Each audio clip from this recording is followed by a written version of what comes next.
Hey guys, I'm back with another PvP tips video, and today we're going to be talking about Sea of Thieves terminology, which is something that can be kind of confusing for newer players, so let's get right into it. A one ball. This is where you hit someone directly with a cannonball during a naval battle, and the way that you know you actually got a one ball is that you'll usually hear a kind of sandbag type sounding noise followed by the death sound, meaning you just killed a player.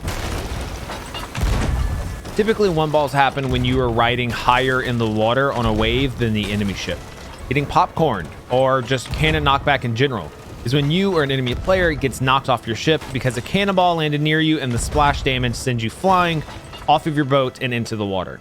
Double gunning. This is a very common practice in Sea of Thieves, where instead of using a sword, you use two guns. One is always the Eye of Reach because it does the most damage at range, and the other being either the blunderbuss or the pistol. And it can be pretty efficient if your aim's really good. A lot of players find this playstyle very frustrating because they feel like it's unfair for some reason, but you know what? It's a sandbox, and you should just let people play how they want to play. Turn and burn. This is a term and a move I use constantly in Sea of Thieves, and this is where you have your sword out and you get an enemy crew to chase behind you. And once you have enough distance, you hurry up, turn around, and do a sword lunge, hopefully catching multiple of them in your attack.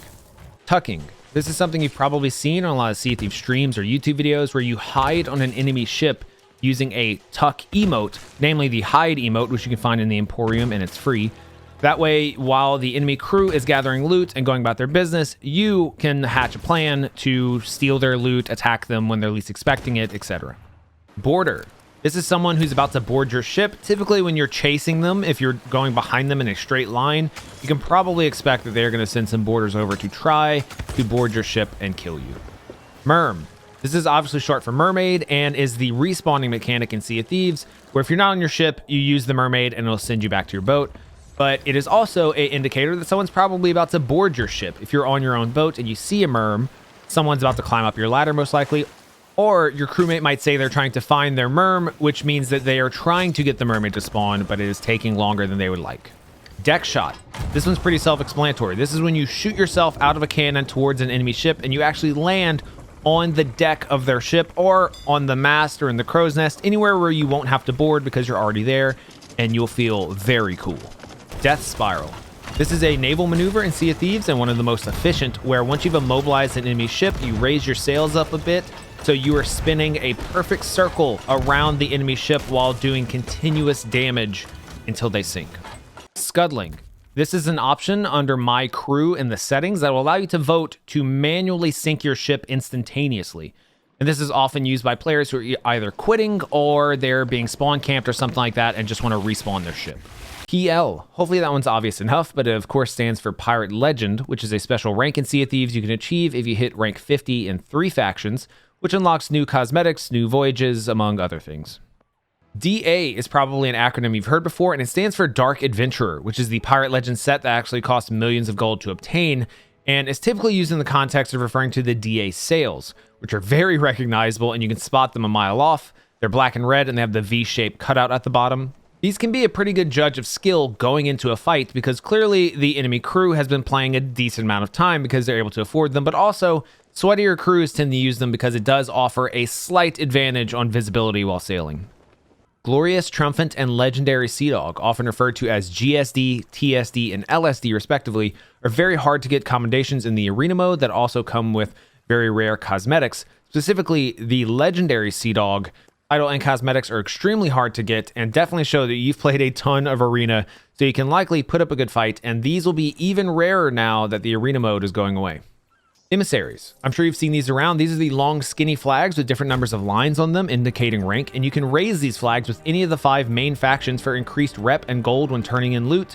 But as always, I just want to remind you, be careful, because the Reaper emissary's job is to destroy and sink other emissaries, so this will make you a target. Athena. This is the Pirate Legends faction, Athena's Fortune, and when you hear someone say an Athena, they're usually talking about one of two things. Either a boat that is representing Athena's Fortune as an emissary and probably has good loot to steal, or they're most likely talking about a chest of legends, which is one of the most sought after items in the game because it offers a lot of rep for Athena's Fortune. And while it is actually called the Chest of Legends, people normally just say an Athena or the Athena chest. Reaper. This is a kind of confusing one because the word Reaper is used a lot in Sea of Thieves, so let's go through all the usages. Typically, when someone refers to a Reaper, they're probably talking about a Reaper emissary, which is a boat that is representing the faction Reaper's Bones, which are based on the island Reaper's Hideout, where you turn in loot to that faction. And there's also two types of Reaper chests. One is just called a Reaper's chest. That is the red skull on the map and the green and red ribbons in the sky. And there's also the Reaper's bounty chest, which is the gold skull on the map and the gold ribbons in the sky. Lastly, there is the Reaper's mark, or some people refer to it as the OG Reaper, which is in your flag box and will just mark you on the map for PvP, but typically these days is mostly used by newer players who don't know what it does and think it looks cool. Portal hopping. This is using the Tall Tale portal from Pirate's Life, Tall Tales 1 and 3.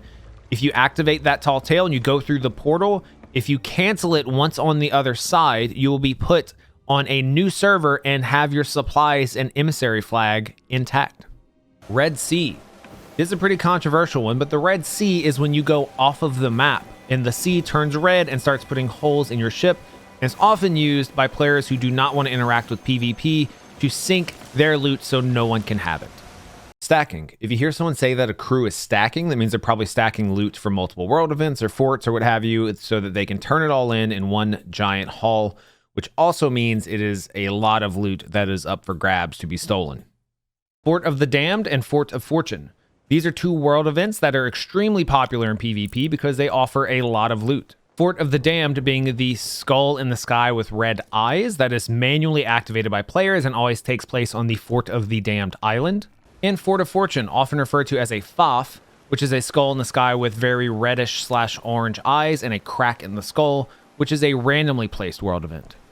Hopper. If you hear someone talk about server hoppers, these are crews that will join and back out of servers over and over until they find a server that has emissaries on it or something good going on the map that they can potentially steal. And then they'll typically put up a Reaper emissary, go straight to it, do the PvP, and then take whatever loot they steal back to Reaper's hideout, sell it, and then back out and start hopping servers all over again. So if you see a boat that puts up a Reaper 1 emissary flag at an outpost and starts going directly towards you, chances are they are looking for a fight and they might know what they're doing.